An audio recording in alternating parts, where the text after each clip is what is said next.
I was watching a UFC video you did in 2012. I was 9 Yeah. back then. I was 9 years Wow. old All back right. then. Youngster. I love that. How have you been able to like stay on top of your game and do this one thing for so long? Because You know, that's something. yeah, I say this is something that I was born to do. I love it. And I'm just fortunate that I get paid to help people live healthy lives, right? So it's when you can tie your purpose and your passion with your profession, I mean, life gets pretty damn easy. So I get to jump out of bed every day excited for what the day may bring. Hmm. What do you attribute that to? Like the passion? Why nutrition? Why performance in that sense? I think there's a bunch of different reasons. I've always enjoyed athletics, but I was not always a great athlete. So I had to work really hard in order to just be on the team or be on the field or get to the, awards platform. So I learned at a very young age that I had to do more than maybe the average athlete in order to excel and achieve my goals. But then my father got sick when I was a young boy in grade school. And he had a massive stroke, and I spent, quite a few years in and out of hospitals and doctors' offices and watching my father slowly fade away.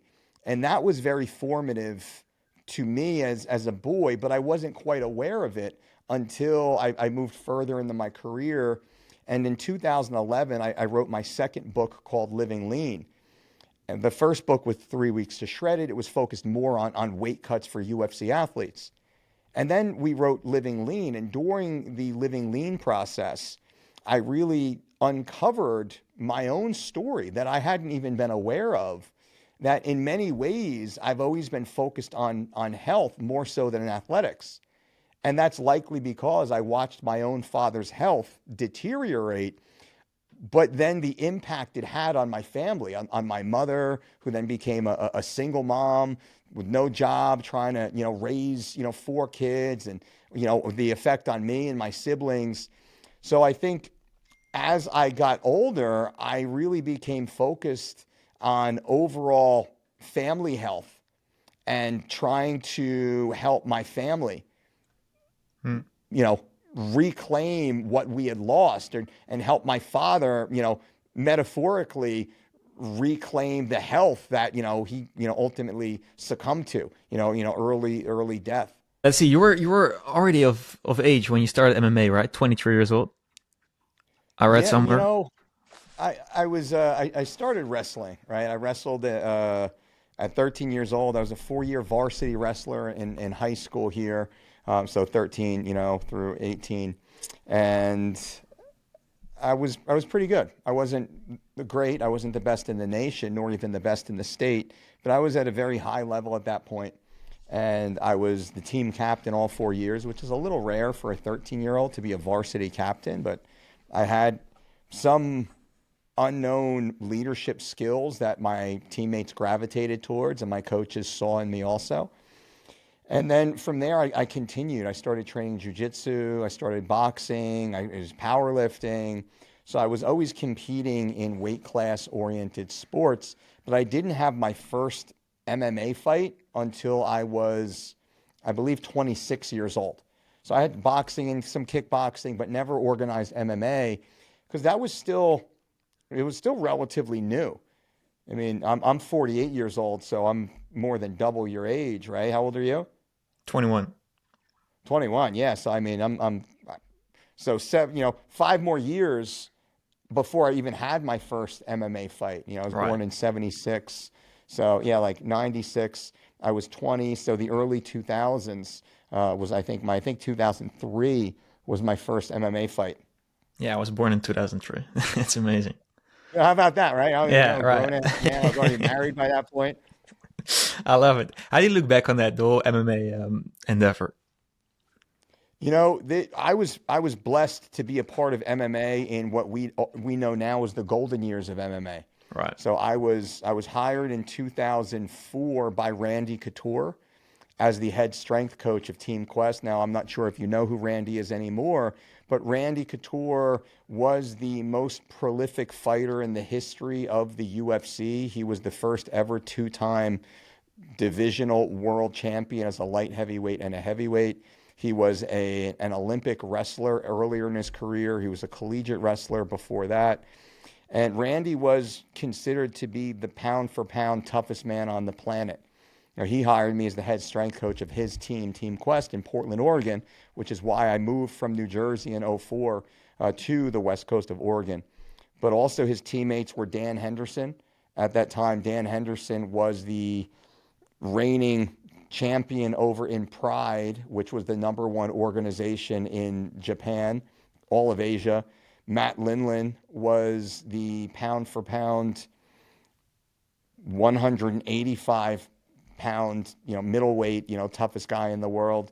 So we had a pretty massive team of highly credentialed athletes, but this was before The Ultimate Fighter season 1 even aired, right? So I started inside this level of sport before there was any public awareness or mainstream acceptance, long before. So I think when I first started working with these athletes, there was maybe only 4 pay-per-view per year. Some states were still trying to get it banned. It wasn't on television. And it was the best athletes were only making a couple $1,000s at most. So there was no money in the sport. There was no fanfare. There was no fame. And I was, again, we call it the golden age of MMA because it was really pure. It was kind of the pure pursuit of mixed martial arts and of cage fighting that now has changed many times since then. And I've been able to see all the genesis or the individual genesis of each of those tiers. Right. How did you go about like gaining respect of those guys? Because you feel like you sort of lifted on the success of the sport, or you were already on top of your game back then? How do you see that?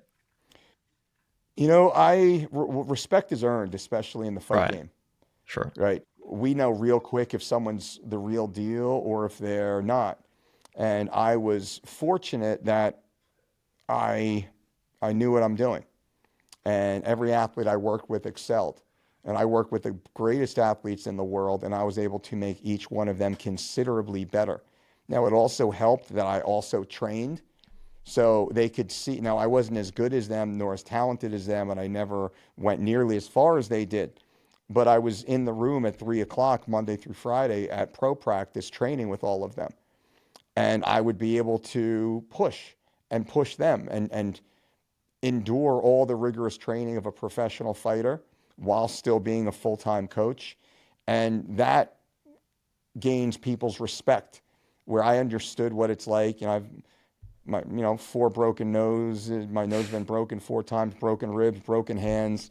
I have 27 screws and 4 titanium plates holding the left side of my face together, my eye orbital. I've got 200 some odd stitches in my face and head, you know, knees and, all the other things. So I have all of the injuries that these athletes have experienced. I've fought over 30 times professionally myself as a part-time fighter. And once again, that you earn respect with your actions, not with your words. And these guys would see me every single day working my ass off just as hard as they would. And then I would turn on put on my coach's hat, and I would be able to coach them to world titles and through training camps. And, I believe it was the quality of my character as much as the proficiency in my work product that really that allowed me this level of access and trust of these athletes, whom are often taken advantage of by a lot of the people around them, the sport, the promoters, the agents, the managers, family, hangers-on, fans. And I always took care of them in every sense of the word. Right. That character, was that a result of the MMA career, or was it your upbringing? How do you see that? Um, I think it was my upbringing, Right. and even more so, I think it was inherent that some people, they're born with character and some are not, and it's unfortunate. And oftentimes, I don't know that character can be taught. We can certainly model our behavior after people we respect.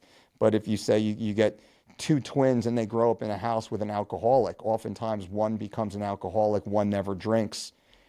Why is that? They have the same exact mentor, the same modeling, the same experience. So it's hard for me to say, but I know that I've always, and to this day, I always aspire to be the best version of myself, to treat people kindly and with patience. And I see myself as a servant. And, Vitor Belfort, one of the greatest, UFC athletes ever, he had said to me one day after working together, we worked together for multiple years, and he, in a quiet moment, he had said that I'm not just a coach, I'm more than a coach, I'm a missionary, and Vitor is very religious. And I think he, just after getting to know me, he saw my work ethic and my intention. It was much more than just chicken and rice or, airdyne sprints and MMA practice. That there was much more that I was trying to do, or I was open to do, walking the journey with these humans. And I take great pride in that compliment from Vitor, who knew me very intimately, and we had very deep experiences together competing at that level. There's a lot of emotion that goes into those high level, performances. So again, I think that in my own way, in looking back, has been able to separate me from many of the other coaches that have credentials and fancy logos, and maybe they work for different teams and entities, but they miss some of these intrinsic character qualities that really get us to the next level. Would you say the same goes for the fighters you've worked with? Because like the level of athletes you've been around, that's quite something. And that's all inherent, in your opinion? Well, I do believe that these athletes are born great. Right. And I will say that there are many athletes I coached that never worked as hard as me. And I Okay. was never even remotely as good as they ever were. And that could be said of tens of thousands of other athletes like me who worked our tails off to just get in the room. And some of these other genetic elite, they were just, I mean, God willing, they were gifted and blessed with a specific talent, and they didn't have to work very hard to use those talents. But I will say there's a handful of athletes that were gifted but also had that work ethic, and those are the ones who become the legends. Who's the best one you've worked with, in your opinion? Most talented, most hardworking? Um, well, most talented and most hardworking are two different conversations, Mm-hmm. right? So most talented athletes, I would say Quentin Rampage Jackson, Vitor Belfort, Chael Sonnen. There may be some others that I'm just missing at the moment, talent rise, but those are greats. Mm-hmm. Hardest working, I would say Ronda Rousey. I don't know that Rhonda had the same level of talent that some of the other athletes in her category, but she was harder working than anyone. And I think mentally she was tougher than everyone. And I believe that was Rhonda's greatest skill set. Um, Hardest working also. I think I'll just kind of leave it there. I Yeah. think it's a good saying. Now, there's many others that I'm forgetting, and it's been quite some time since I thought about that. But those are good examples. No, I believe it.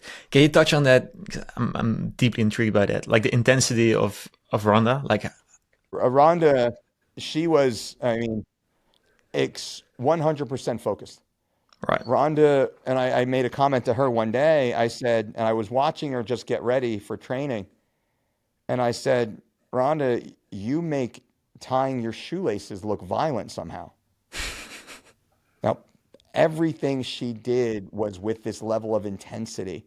When she was competing, when she was, you know, in my opinion, Ronda Rousey is the greatest combat athlete of all time because of what she did when she did. And people can, argue and we can have debates.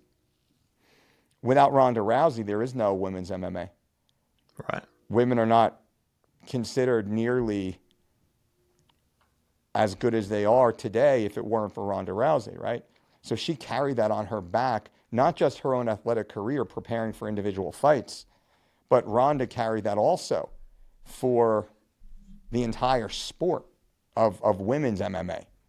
Yeah, no, that's intriguing. Your approach to training these guys, because that's a cool one too. What would you do with them? You get onboarded on a team, and then what? What would your work look like? You know, in the beginning, when I work with an athlete, I like to just have a conversation with them, maybe even meet them in person before we decide to work together, because I want to make sure that we have rapport, that there's mutual respect, and that I can be effective. You know, I'm not so narcissistic to think that I'm perfect for everyone. And I don't want to waste the athlete's time, nor do I want to waste my time by working with someone that maybe I'm not morally aligned with. And towards the end of my career, I really did focus on moral alignment, where I only wanted to work with people that I would be comfortable sitting at my kitchen table eating dinner with my children. And there's Right. some great athletes out there that are not great human beings. And I made the decision later in my career where I could afford to start choosing who I worked with, that I would only work with athletes that I want to have around my family. And that, of course, limits the options considerably, but it was fine by me because I wasn't interested in working with a lot of athletes. I wanted to work with the right people because what I did and what I still do today with my clients is I'm very immersive in their life and I go on the journey with them. I don't care so much about winning and losing MMA fights. I care about their journey as a human being over a much longer time frame. Of course, you know, we're training to win. We're doing everything to be perfect, but there's a lot more that goes into that where you become emotionally entwined with the athlete.